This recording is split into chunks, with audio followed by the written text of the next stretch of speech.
দীর্ঘ 17 বছর স্বৈরাচার বিরোধী আন্দোলনে আমাদের একটাই দাবি ছিল যে জনগণের রায়ের প্রতিফলন ঘটানো, কিন্তু আমরা প্রতিবারই লক্ষ্য করেছি বিগত স্বৈরাচার সরকারের আমলে তার আজ্ঞাবহ নির্বাচন কমিশন জনগণের রায়কে বারবার চুরি করেছে, বদলে দিয়ে তাদের পছন্দ মতো ব্যক্তিকে নির্বাচিত ঘোষণা করেছে, জনগণের রায়কে উপেক্ষিত করে বা লাথি মেরে। আমরা তার বিরুদ্ধে গত 17 বছর সবসময় রাজপথেই ছিলাম, রাজপথে অবস্থান করেছি মানুষের জনসাধারণের অধিকার আদায়ের আন্দোলনে। আমরা এখনো রাজপথে আছি যতক্ষণ পর্যন্ত আমাদের সেই ভোটের অধিকার, আমাদের সেই ন্যায্য পাওনা, আমাদের যে সঠিক রায় আমাদের পক্ষে ছিল সেই সমস্ত রায় বাস্তবায়ন না হওয়া পর্যন্ত আমরা এটা নতুন আজকে রাজপথে নাই।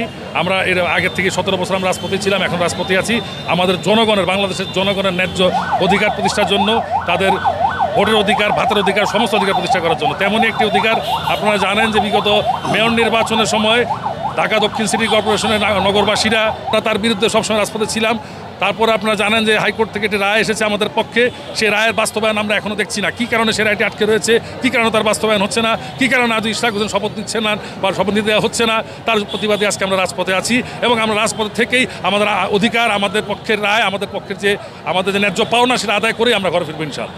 দেখেন, হয়তো একদিনে অনেক কর্মসূচি সফল হয় না, তার দীর্ঘ প্রক্রিয়ার মধ্যে দিয়ে যেতে হয় অনেক সময়, যতদিন লাগে ততদিন আমরা রাজপথে অবস্থান করে আমাদের অধিকার আদায় করে আমরা বাসায় ফিরবো ইনশাআল্লাহ। ইশরাক আপনারা জানেন নিজে একজন প্রকৌশলী, তার বিভিন্ন ধরনের উন্নত চিন্তাভাবনা আছে, নগরকে যানজট মুক্ত করা, জলাবদ্ধতা মুক্ত করা সহকারে নগরবাসী যে সমস্ত দুর্ভোগ আছে সেগুলো দূর করা, তার এগুলো মাস্টার প্ল্যান করা আগে থেকে ছিল। এবং জানেন তার বাবা একজন সফল মেয়র ছিলেন ঢাকা সিটি কর্পোরেশনের, আমাদের মরহুম নেতা জনাব সাদেক হোসেন খোকা সাহেব।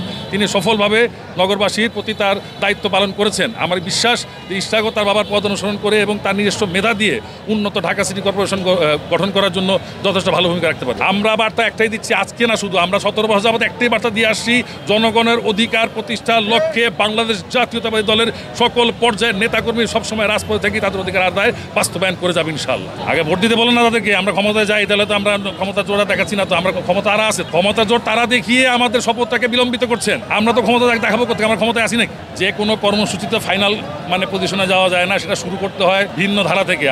আন্দোলন এবং সংগ্রামের কিছু ধারা থাকে, কিছু নিয়ম থাকে, কিছু নর্মস থাকে, আমরা সেটাই ফলো করছি।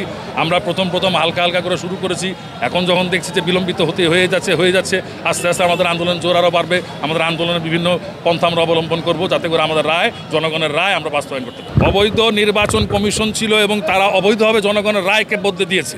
যেই সমস্ত অবৈধ নির্বাচনগুলো বিগত সরকার জনগণের উপরে চাপিয়ে দিয়েছিল সেগুলো থেকে আমরা সরে এসেছি এবং জনগণের রায়কে প্রতিষ্ঠিত করার জন্য কখনো কখনো আমরা চ্যালেঞ্জিং ভূমিকা অবতীর্ণ হয়েছি। এবং আপনারা বিশ্বাস করেন এবং আপনারা জানবেন যে কোর্ট তো আর উল্টোপুল্টা রায় দিবে না, কোর্ট যাচাই বাছাই করে রায় দিয়েছে। কোর্ট তৎকালীন যে অবস্থা ছিল সেটার পরিপ্রেক্ষিতে যাচাই বাছাই করে কোর্টের সিদ্ধান্ত মোতাবেকই ইঞ্জিনিয়ারিং ইশরাক হোসেনের পক্ষে রায় এসেছে। তার মানে তখন ইঞ্জিনিয়ারিং ইশরাক হোসেন জিতেছিল।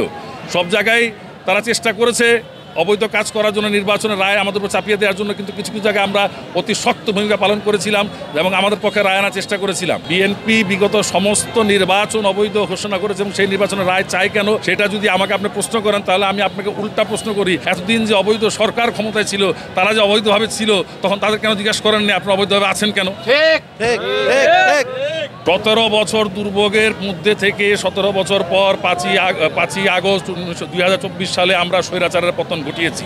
দুর্ভোগ কিছুটা সহ্য করতে হয় ভালো কিছু পাওয়ার জন্য, সেরকম টুকটাক দুর্ভোগ হয়তো আমরা এখন পাচ্ছি, কিন্তু ভবিষ্যতে আমাদের ভালোর জন্য আমাদের এই স্যাক্রিফাইসটা করতেই হবে।